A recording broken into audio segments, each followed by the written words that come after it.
The acrid fist of smoke punched Alara awake, a cruel alarm in the dead of night. Orange light, demonic and dancing, clawed at her window panes, painting grotesque, flickering shadows across the familiar quilt her grandmother had stitched. For a frozen moment, disbelief held her captive, a cold counterpoint to the rising heat. This isn't real. It can't be. But the roar, a hungry beast consuming wood and memory, was undeniable. Willow Creek was burning. Panic, sharp and icy, pierced through the shock. Her boots, her coat, where were they? She fumbled in the dark, the glow outside intensifying, the crackle of flames growing louder, closer. The air thickened, stealing her breath, each inhale a searing punishment. Her father's ledgers, her mother's wildflower pressings, the tintype of them all, young and smiling before the fever took her parents, all ash, or soon to be. The thought was a physical blow, doubling her over even as she scrambled. There was no time for sentiment, only survival. She found her worn boots by the door, her hands shaking too violently to manage the laces properly. Outside, the stable was already an inferno, its silhouette stark against the swirling, ember-stoked sky. The screams of the horses, her beloved Bess and sturdy Tom, tore through her, a sound more painful than any burn. No, no, please no. She stumbled towards them, a desperate, useless gesture, but the heat beat her back, a solid wall of shimmering destruction. Tears streamed down her face, instantly dried by the furnace wind, leaving salty tracks on her soot-stained cheeks. They were gone. Everything was gone. The main house, her sanctuary, the only home she had ever known, was surrendering beam by beam. The porch where she'd shelled peas with her mother, the window her father had leaned from to call her for supper, consumed. Grief, raw and overwhelming, threatened to swallow her whole, to root her to the spot until the flames claimed her too. But a deeper instinct, the primal urge to live, finally broke through the paralysis. She had to run.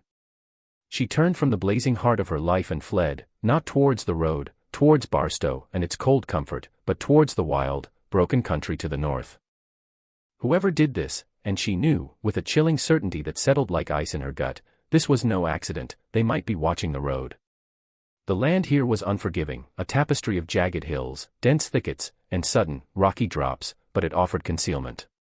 Her lungs burned, cinders stung her eyes, and the night air, usually crisp with the scent of pine, was choked with the funeral pyre of her past. She ran until her legs screamed and her breath came in ragged, painful gasps. The glow of Willow Creek receded behind her, a malevolent ember in the vast darkness, but the image of it, the smell, the sounds, were seared into her mind. Each stumbling step was a testament to loss. The small herd of cattle, her inheritance, the neatly fenced pastures, the vegetable garden she'd painstakingly coaxed from the stubborn soil, all turned to blackened ruin. What had she done to deserve this? Who could harbor such hate? The questions echoed in the desolate landscape of her thoughts, finding no answers, only the thud of her own failing strength. Dawn found her miles away, a pale, bruised smear in the eastern sky. She had collapsed near a shallow, ice-rimmed creek, her clothes torn, her face and hands smudged with soot and grime. The cold had seeped into her bones, a deep, gnawing chill that the thin light could not dispel. She scooped up a handful of frigid water, the shock of it momentarily clearing her head. Thirst was a torment, but hunger was a dull ache, easily ignored in the face of such profound desolation. She was alone, utterly and terrifyingly alone, with nothing but the clothes on her back and a heart turned to ash. This land, which had been her cradle, now felt like her tomb. What now? Where do I go? The questions were whispers, lost in the rustle of the dry winter grass. She pushed herself up, her body a symphony of aches. Walking was a slow agony, each movement a fresh reminder of her ordeal. The sun, when it finally crested the hills, offered no warmth, only a cruel illumination of her wretched state. She had no plan, no destination, only a vague instinct to keep moving, to put distance between herself and the smoldering ruins of her life. Hours passed in a blur of exhaustion and despair. The terrain grew rougher, the wind sharper, biting at her exposed skin. She saw no sign of human habitation, only the endless, indifferent wilderness. It was late afternoon when she stumbled upon a fence line, dilapidated but clearly man-made. A flicker of something, not hope, that felt too grand a word, but a desperate, animal instinct for preservation, urged her to follow it. The fence led upwards, towards a ridge crowned with a sparse stand of wind-battered pines. Beyond it, nestled in a shallow dip, she saw a cabin. Smoke, thin and pale, curled from its stone chimney. It was a small, rough-hewn place, looking almost as weathered and worn as the landscape itself. But it was shelter. Her legs gave out then, as if the sight of potential refuge had finally allowed them to admit defeat. She crumpled to the ground, the last of her strength ebbing away. The world tilted, the sky swam, and a blessed darkness began to encroach upon the edges of her vision. Her last conscious thought was a muddled prayer, not for rescue, but for an end to the pain.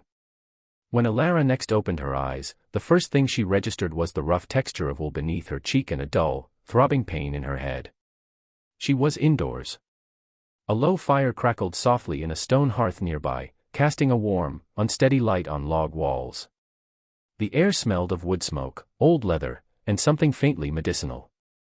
She tried to sit up, a groan escaping her lips as every muscle protested. Easy now, the voice was deep, gravelly, and came from the shadows near the hearth.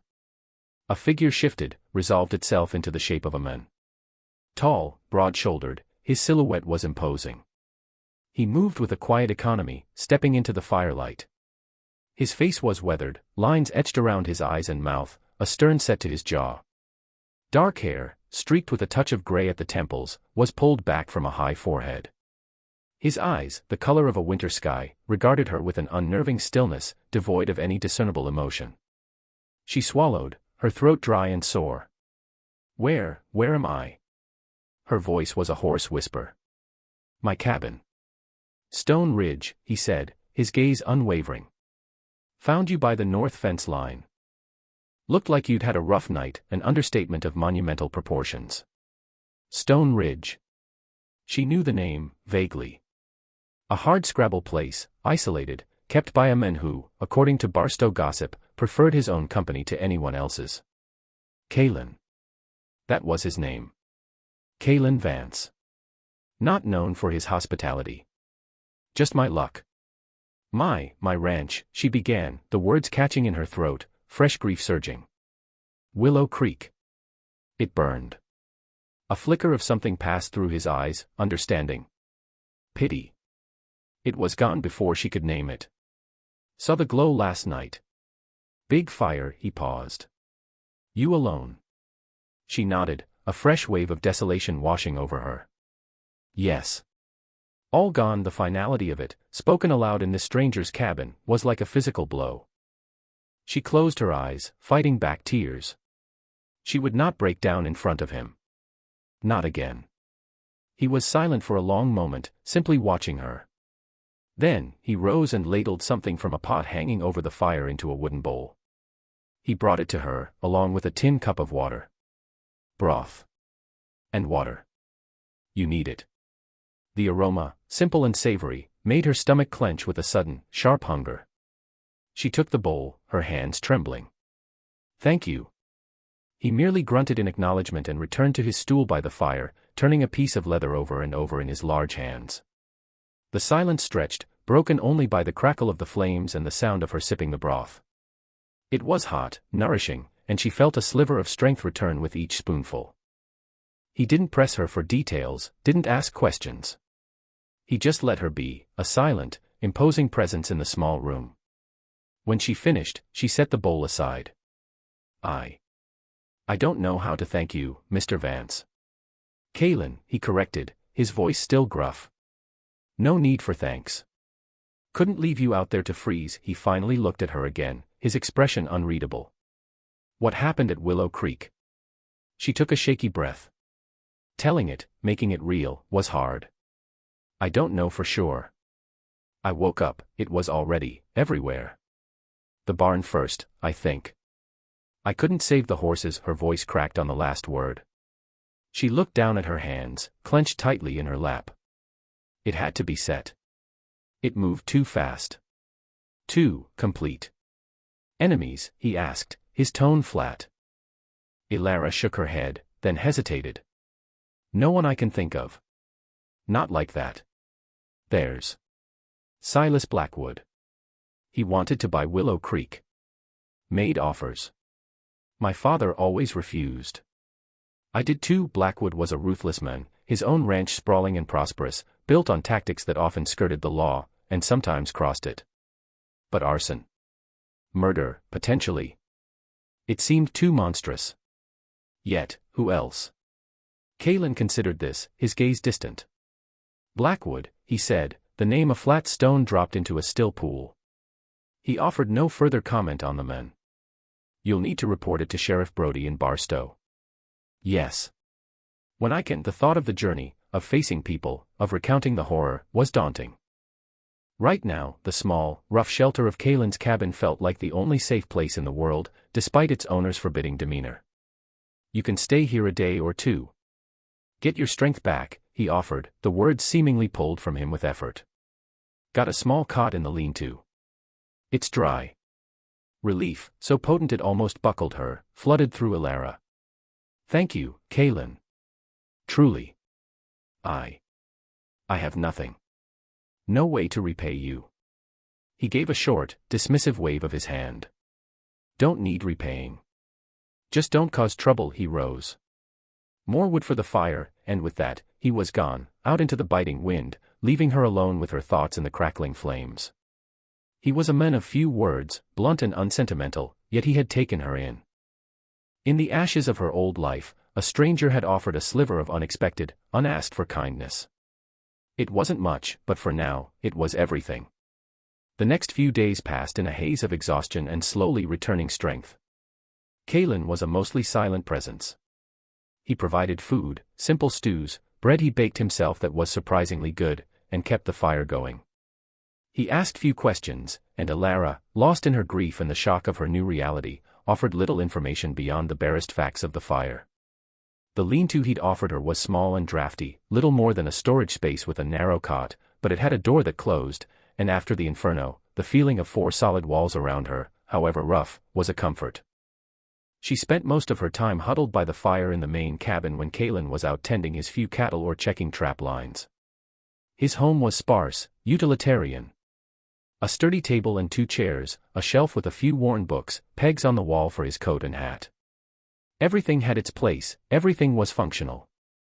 There were no softening touches, no hint of a woman's hand, no echoes of laughter or family. It was the home of a man long accustomed to solitude, a man who seemed to carry his own winter within him. Yet, small things began to surface. He left a thicker blanket on her cot one morning without comment. He noticed her wince as she tried to mend a tear in her scorched skirt with clumsy, chilled fingers and, later that day, a small sewing kit appeared on the table beside her, thread, a few needles, a sharp little knife. He said nothing, just went about his chores. Elara found herself watching him, trying to decipher the men beneath the gruff exterior. His hands, though large and calloused, were surprisingly deft as he repaired a broken harness or carved a piece of wood. His movements were economical, purposeful. There was a deep competence about him, a quiet resilience that mirrored the harsh land he inhabited. One afternoon, desperate for something to do, something to quiet the relentless loop of fire and loss playing in her mind, she found a pile of Kalen's shirts in a corner, clearly needing mending. Hesitantly, she picked one up. The fabric was coarse, but sturdy. Armed with the sewing kit he'd provided, she began to work. The simple, repetitive motion of the needle was soothing. When Kalen returned, he stopped in the doorway, his expression unreadable as he saw her bent over his shirt. She looked up, suddenly flustered. I hope you don't mind. They needed attention. He grunted, a sound she was beginning to interpret as neutral rather than disapproving. He shed his heavy coat and hung it on its peg. Fine. He then went to the hearth and began to prepare their meager evening meal. But later, when he thought she wasn't looking, she saw him pick up the mended shirt, his fingers tracing the neat line of her stitches. Slowly, a fragile routine began to establish itself. Elara took over the mending, tended the fire when he was out, and kept the small cabin as tidy as she could. She found a patch of hardy winter greens Kalen had ignored near the back of the cabin and, with his tacit permission, began to incorporate them into their stews, adding a much-needed freshness. He never praised her efforts, but he ate everything she put before him. The silence between them remained, but it was no longer as strained. It became a shared space, punctuated by the ordinary sounds of 2 people coexisting in a small shelter against the vastness of the wilderness. She knew she couldn't stay indefinitely. The thought of Barstow, of Sheriff Brody, of facing the questions and the pity, still filled her with dread, but it was a necessary step. One evening, as they sat by the fire, the wind howling outside like a hungry wolf, she finally broached the subject. "Kaylin," she began, her voice quiet. "I need to go to Barstow soon. To report the fire." He nodded, his gaze fixed on the flames. "Figured. I don't know what I'll do after. There's nothing left at Willow Creek. Nothing to go back to." The words were stark, a bald statement of her utter destitution. He was silent for a long time, so long she thought he hadn't heard her, or simply had no response to offer. Then, he spoke, his voice low. "Got an old line cabin. Up on the North Ridge. Barely used. Roof's mostly sound. Needs work, but it's shelter." He paused, then added, almost reluctantly, "Could use a hand around here too. Fences need mending before spring. Stock needs seeing to. Not offering charity. Offering work." Elara stared at him, stunned. It was more than she could have hoped for. A place to stay, a purpose. A chance. You'd let me stay. Work for you." He shrugged, still not looking at her. "Land's harsh. Extra pair of hands is useful. Cabin's rough. No comforts." Tears pricked her eyes, but this time they were not of grief. "Rough is fine," she managed, her voice thick with emotion. "Comforts I can do without. Work, I can do." She hesitated. "But Kaylin, if it was Blackwood, if he finds out I'm here, he might cause trouble for you." Finally, he turned his head, and his gray eyes met hers. There was a hardness in them, a flinty resolve she hadn't seen before. "This is my land. I decide who stays. Blackwood knows better than to trouble Stone Ridge." There was a quiet finality in his tone that brooked no argument, and for the first time in days, a tiny ember of security, of feeling safe, began to glow within Elara. It wasn't a home, not like Willow Creek had been. But it was a chance. And Kaylin Vance, the gruff, solitary man of Stone Ridge, was the one offering it.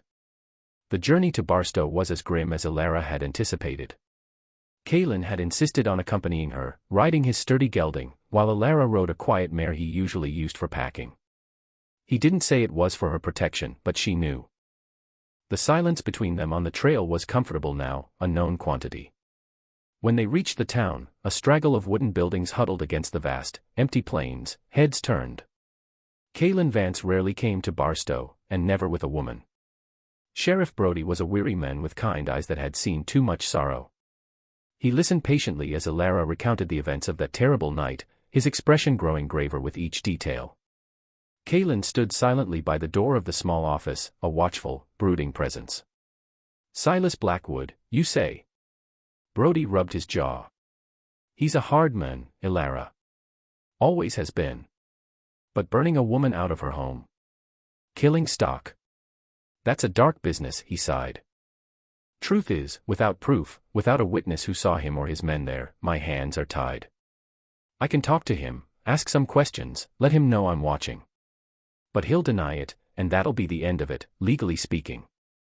The words were a cold splash of reality, dousing the faint hope Elara had harbored for swift justice.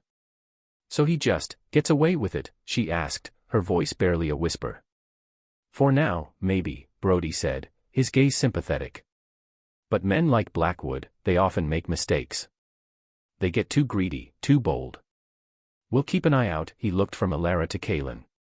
"She's staying with you, Kaylin?" "She is," Kaylin replied, his tone leaving no room for discussion. "She'll be working at Stone Ridge." Brody nodded slowly. "Good. Stone Ridge is a far piece out. He's less likely to bother you there." He looked back at Elara. "I'm sorry for your loss, son. Truly. Your pa was a good man." The kindness in his voice, the use of the familiar term her father had sometimes used for her, almost undid Elara. She nodded, unable to speak past the lump in her throat. There was nothing more to be done in Barstow. The law offered little solace, little hope of restitution. Justice, if it was to be found, would not come from a sheriff's badge. The ride back to Stone Ridge was subdued. The confirmation of her powerlessness against Blackwood settled heavily on Elara. Yet, as the familiar, rugged outline of Kaylin's land came into view, a different feeling began to stir. It wasn't the joyous homecoming Willow Creek had always represented, but there was a sense of purpose here. A place to make a stand, however small. The line cabin Kaylin had offered was even rougher than she'd imagined. It was a small, one-room structure, perched on a windswept rise, its logs chinked with crumbling daub. The door hung crookedly on one hinge, and several shingles were missing from the roof, allowing slivers of cold sky to peek through. Inside, it was dusty, crammed with discarded tools, old traps, and the detritus of years of neglect. It was a daunting prospect. Kaylin stood beside her, taking in the dilapidated structure. Told you it was rough. Elara squared her shoulders, the image of Willow Creek's ashes still vivid in her mind. This was a ruin of a different kind, one of neglect, not malice. And neglect could be remedied. It's got walls and a roof, mostly, she said, a hint of her old determination creeping into her voice. That's more than I had a few days ago. It'll do. Over the next few weeks, Elara threw herself into making the cabin habitable. Kaylin provided tools, lumber salvaged from an old collapsed shed, and a surprising amount of practical advice, delivered in his usual terse manner. He showed her how to rehang the door, how to mix fresh daubing for the walls, how to secure the loose shingles. He worked alongside her some days, his powerful presence making short work of tasks that would have taken her days alone. During these times, they worked in comfortable, efficient silence, a wordless understanding passing between them. He'd anticipate her need for a certain tool, or she'd have a piece of lumber ready for him just as he reached for it. She cleaned relentlessly, scrubbing away years of grime. She found an old, cracked mirror and polished it until it offered a wavering reflection. She patched the mattress of the narrow bunk with sacking and stuffed it with fresh, sweet-smelling hay. Slowly, painstakingly, the derelict cabin began to transform. It was still rustic, still basic, but it was clean, weatherproof, and, most importantly, it was hers. A tiny foothold in a world that had tried to sweep her away. Her resilience did not go unnoticed by Kaylin. He watched her, day by day, wrestling this small piece of his land into submission, her slight frame belying an iron will. He saw the weariness in her eyes at the end of each long day, but also the flicker of pride as she surveyed her handiwork. He saw her pause sometimes, her gaze distant, and knew she was thinking of Willow Creek, of all she had lost. But she never complained. She never shed a tear where he could see. She simply got on with what needed to be done. He began to find reasons to be near the line cabin more often, checking on a distant water source, mending a stretch of fence he'd previously ignored. He'd leave a brace of rabbits he'd snared, or a sack of potatoes, by her doorstep, always without comment. One evening, he found her struggling to split firewood with a dull axe. Without a word, he took it from her, sharpened it to a razor edge on his whetstone, and then proceeded to split enough wood to last her a week, the rhythmic thunk of the axe a steady beat in the twilight. You need to learn to keep an edge on your tools, he said, handing the axe back. It was the closest he'd come to criticism, but his tone was instructive, not harsh. Thank you, Elara said, flexing her aching hands. I'll try to remember. A fragile trust began to grow between them, nurtured by shared work and unspoken acts of kindness. Elara found herself looking forward to Kaylin's quiet presence, to the rare moments when a hint of a smile touched his stern lips, usually prompted by one of the stray dogs he tolerated around his main cabin. She learned to read his moods from the set of his jaw, the look in his eyes.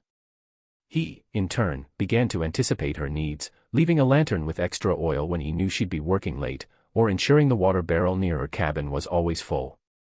The threat of Silas Blackwood, however, remained a shadow at the back of Elara's mind. Barstow was small, and gossip traveled fast. He would know by now that she had survived, that she was staying at Stone Ridge. What he would do with that information, she didn't know. But the fear of it was a cold knot in her stomach.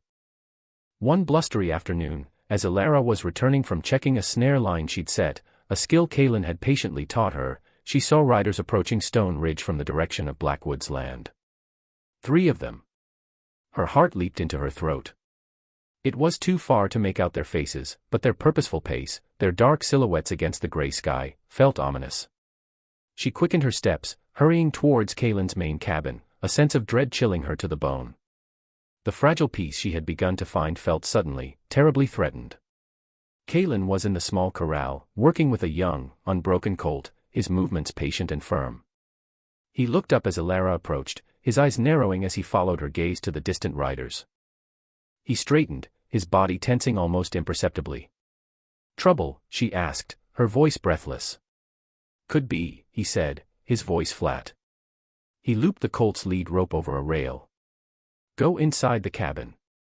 "Stay there," it wasn't a request. "But Kalen." Inside, Elara, his tone was harder now, edged with an authority she hadn't heard before. He strode towards his cabin, emerging a moment later with the rifle he kept mounted over the hearth. He didn't look at her, just moved to a position near the corner of the cabin, where he had a clear view of the approaching track. Fear, cold and sharp, gripped Elara. This was it. The confrontation she had dreaded. She hesitated, torn between the instinct to obey Kalen and a desperate urge not to leave him to face this alone. But his set jaw, the grim line of his mouth, told her he would not welcome her interference. Reluctantly, she slipped inside his cabin, her heart pounding against her ribs. She went to the small, grimy window, peering out, her hands clenched. The three riders drew closer, resolving into Silas Blackwood himself, flanked by two of his hard-faced ranch hands. Blackwood, portly and florid, sat his expensive horse with an air of arrogant disdain. He reined in a short distance from Kalen, his eyes, small and mean, sweeping over the modest homestead before settling on the men who stood silently watching them, rifle held loosely at his side. "Vance," Blackwood called out, his voice oily and overloud. "Heard you had some company." "A stray from Willow Creek, I believe," his lips curled into a sneer. "Didn't expect to find her shacked up with the hermit of Stone Ridge." Kalen remained motionless, his expression unchanging. "State your business, Blackwood, or ride out. This is private property." Blackwood chuckled, a harsh, unpleasant sound. "My business? Just a neighborly visit. Concerned about the lady. After her misfortune. Thought she might need some proper assistance. Not the kind of man like you can offer." His gaze flickered towards Kalen's cabin, as if he could see Elara through the walls.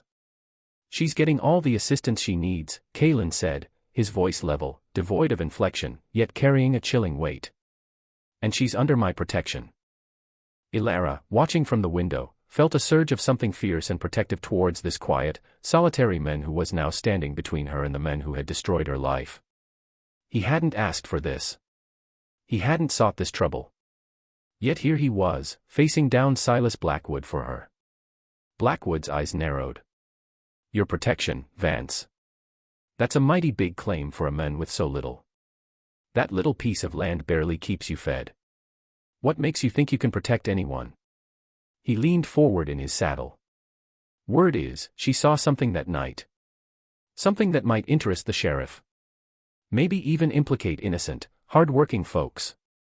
If she saw something, she'll tell the sheriff," Kalen replied, his voice like chips of granite. "Not you." "Perhaps she needs some persuasion to remember clearly," Blackwood said, a cruel smile playing on his lips. One of his men shifted, his hand moving closer to the gun on his hip. Kalen's rifle came up, not aggressively, but with a smooth, practiced motion that left no doubt of his readiness. "You're not persuading anyone on my land, Blackwood. Not today. Not ever." His eyes, cold as a winter dawn, locked with Blackwood's. "You and your men have about 10 seconds to turn those horses around and get off Stone Ridge. After that, I'll consider you trespassers with ill intent." The air crackled with unspoken violence. Blackwood's face flushed a deeper red.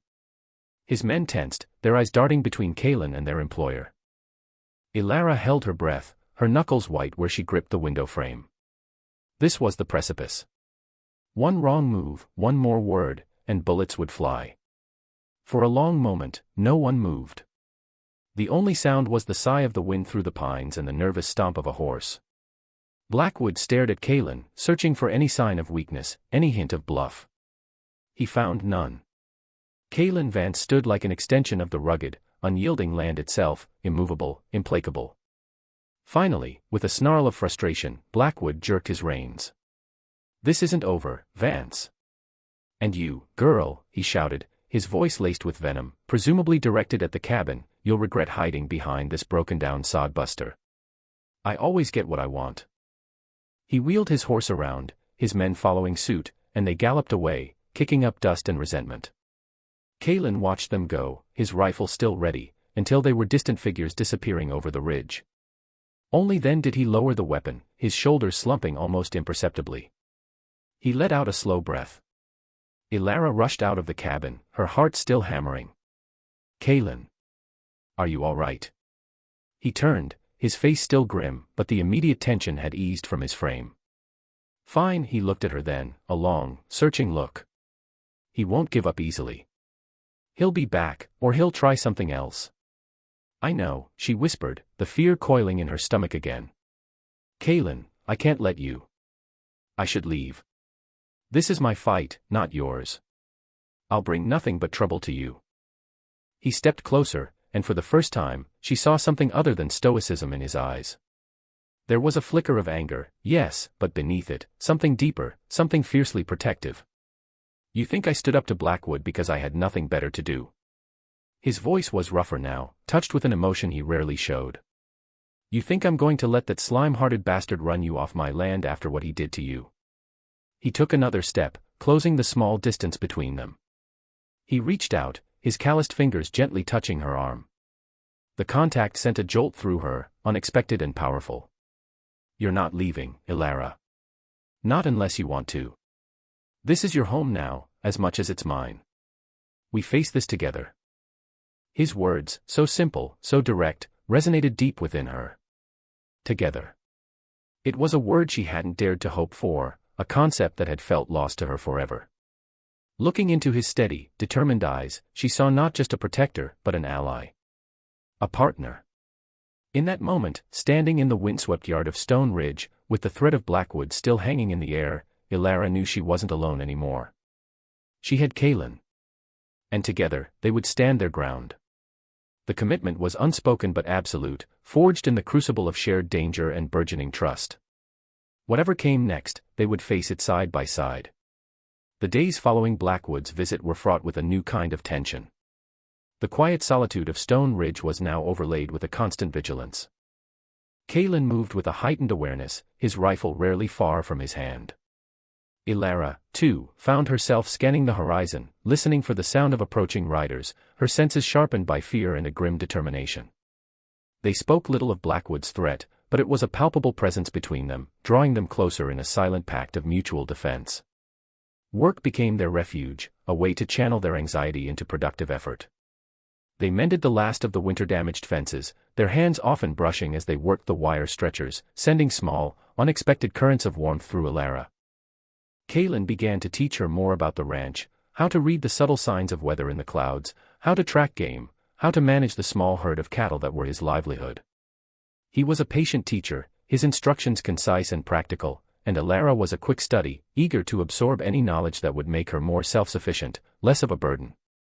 One evening, a fierce early spring blizzard swept down from the northern peaks without warning. The wind shrieked like a banshee, driving snow so thick it blotted out the world beyond a few feet. Elara had been caught out checking her snares and was struggling back towards her line cabin, the wind tearing at her, the snow blinding her. The temperature had plummeted, and a deadly chill was beginning to seep into her bones. She stumbled, falling to her knees, disoriented and suddenly terrified.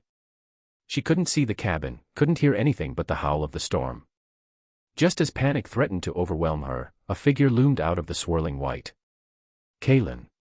He had her arm in a grip of iron before she could even register his presence. "Thought I told you to head back when the sky turned," he yelled over the wind, his face grim, dusted with snow. I didn't think it would hit so fast," she shouted back, relief making her weak. He didn't waste time on recriminations. "My cabin's closer. Can't make it to yours in this." He half-dragged, half-carried her through the blinding storm, his strength a bulwark against the tempest.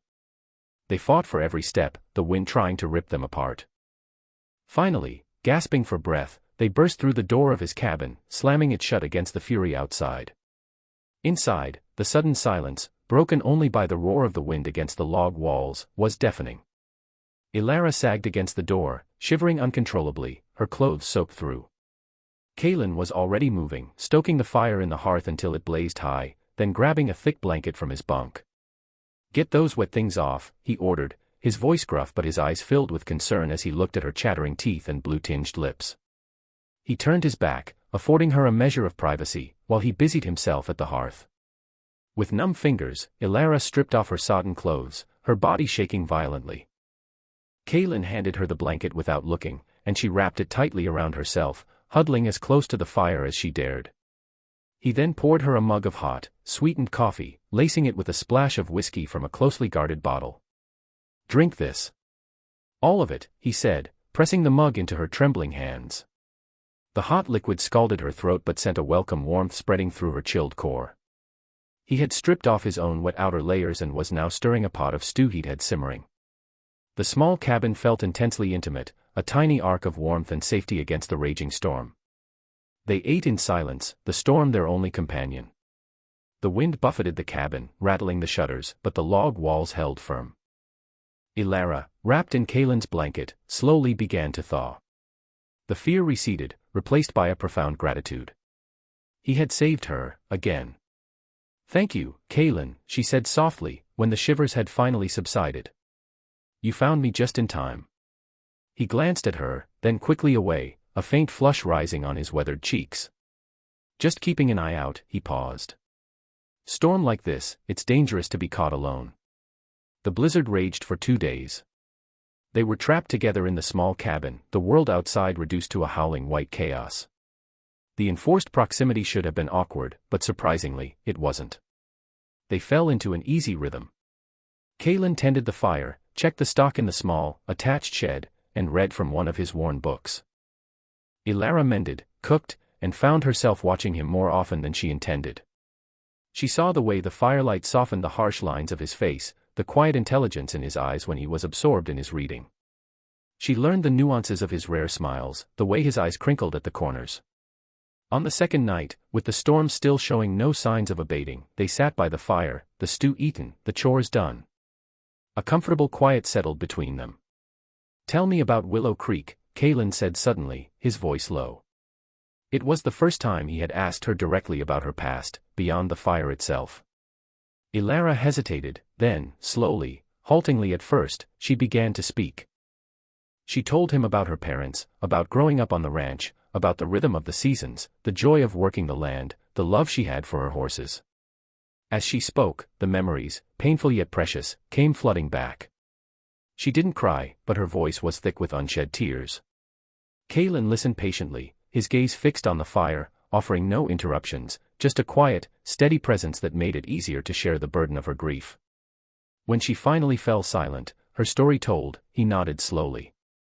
"It was a good place. Your father built it well." "It was everything," she whispered. He reached out then, his large, calloused hand covering hers where it rested on her knee. His touch was warm, firm, surprisingly gentle. "You'll build again, Ilara," he said, his voice imbued with a quiet certainty. "Maybe not the same. But you'll build. You're strong. Stronger than you know." His words, his touch, sent a wave of warmth through her that had nothing to do with the fire. She looked at him, really looked at him, and saw not just the stoic rancher, but a man of deep, hidden kindness, a man who had weathered his own storms and emerged scarred but unbroken. In his eyes, she saw a reflection of her own resilience, and something more, a nascent tenderness that made her heart beat a little faster. The storm finally broke on the third morning, leaving behind a world transformed, blanketed in pristine, glittering snow. The air was cold, crisp, and astonishingly still. As Kaelin dug a path to the door, Ilara stood beside him, breathing in the clean, sharp scent of the new day. The world felt fresh, washed clean, full of possibility. The shared ordeal of the blizzard, the enforced intimacy of the cabin, had changed something between them. The unspoken had become spoken, the barriers had begun to crumble. They were no longer just a man and a woman thrown together by circumstance. They were Kaelin and Ilara, two souls who had found solace and strength in each other amidst the harshness of their world. But Blackwood had not forgotten them. A week later, as Kaelin and Ilara were repairing a section of fence along the southern boundary of Stone Ridge, the one closest to Blackwood's sprawling lands, they found what he had left for them. One of Kaelin's prize heifers, slaughtered, her throat cut, left lying in the snow as a brutal, unmistakable message. Kaelin's face became a mask of cold fury. He knelt by the dead animal, his jaw clenched so tight a muscle jumped. Ilara felt a wave of nausea, mixed with a chilling fear. This was an escalation, a direct and vicious attack. "He's trying to provoke you," Ilara said, her voice trembling slightly. "To draw you out." "He has," Kalen said, his voice a low growl. He stood up, his eyes like chips of ice. "This ends now." "Kalen, no." Ilara grabbed his arm. "Don't go after him. That's what he wants. It's a trap." "And what do you suggest we do, Ilara?" he bit out, his anger barely contained. "Wait for him to pick us off one by one? Burn this place down around our ears too?" "No. We go to Sheriff Brody.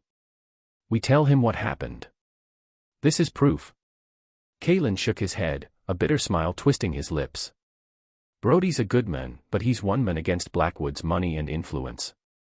He couldn't do anything about Willow Creek. He won't be able to do anything about this, not really. Blackwood will say it was wolves, or rustlers. He'll have a dozen men to swear he was nowhere near."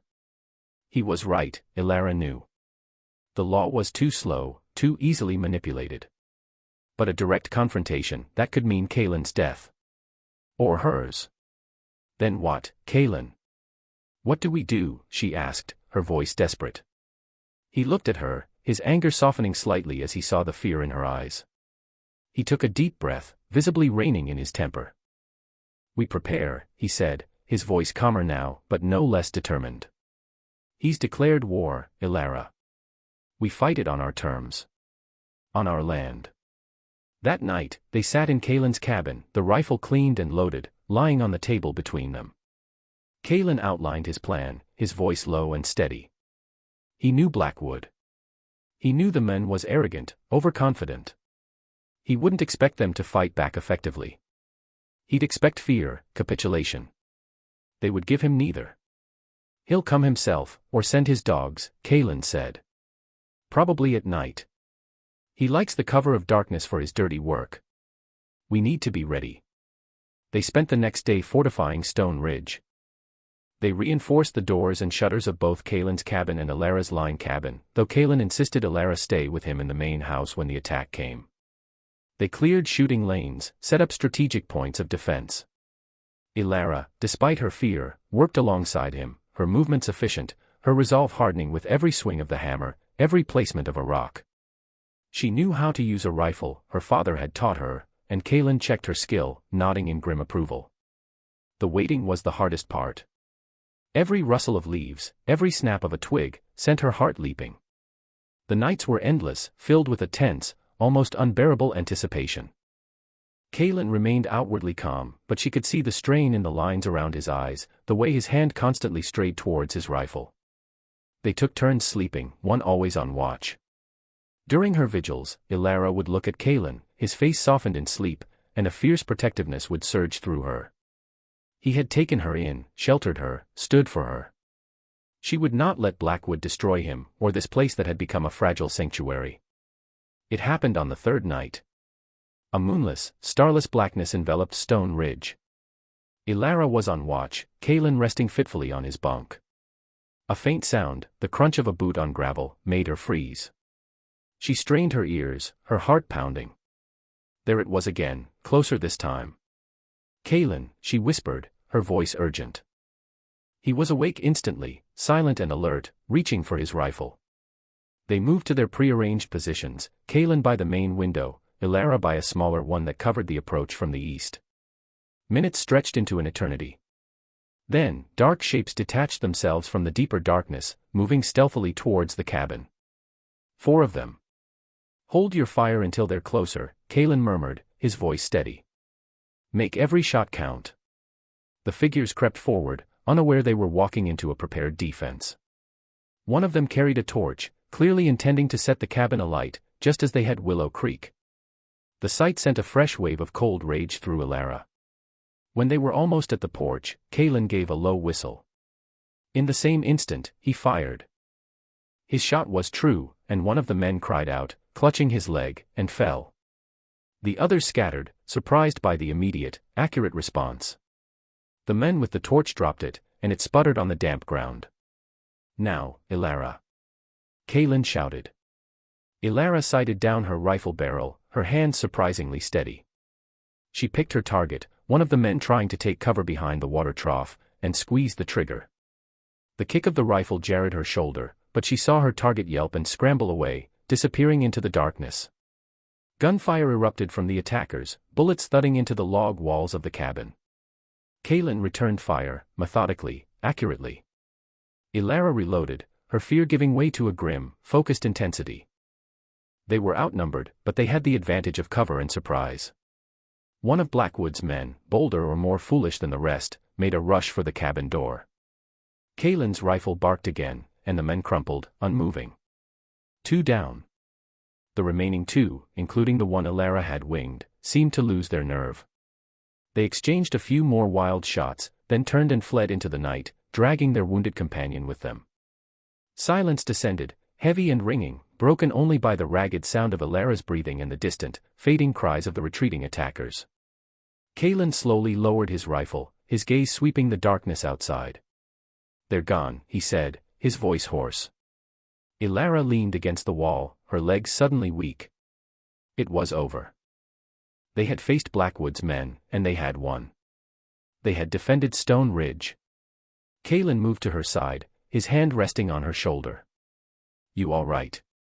She nodded, unable to speak for a moment. Then, she looked up at him, her eyes shining in the dim light from the dying embers in the hearth. "We did it, Kaylin. We actually did it." A rare, tired smile touched his lips. "We did." He looked out the window again, towards the direction Blackwood's men had fled. "He won't try this again. Not like this. He knows now we'll fight." The aftermath of the attack was a strange mix of exhaustion, adrenaline, and a profound, bone-deep relief.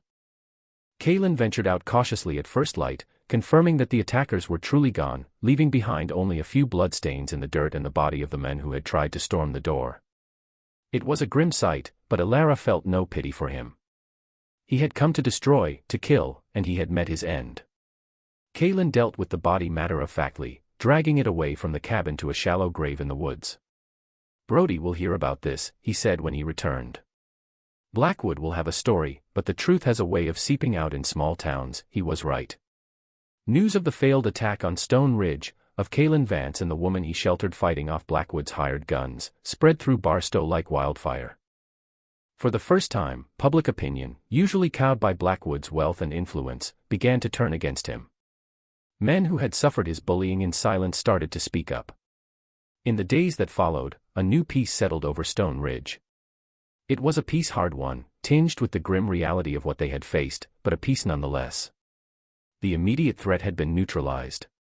Blackwood, humiliated and now under a cloud of suspicion, retreated to lick his wounds. He was still a danger, a shadow on the horizon, but he was no longer an imminent menace. Elara and Kaylin fell back into their routine, but everything was different. The shared danger, the fight for survival, had forged a bond between them that was deeper than words, stronger than steel. They moved around each other with an easy familiarity, an unspoken understanding that transcended the need for conversation.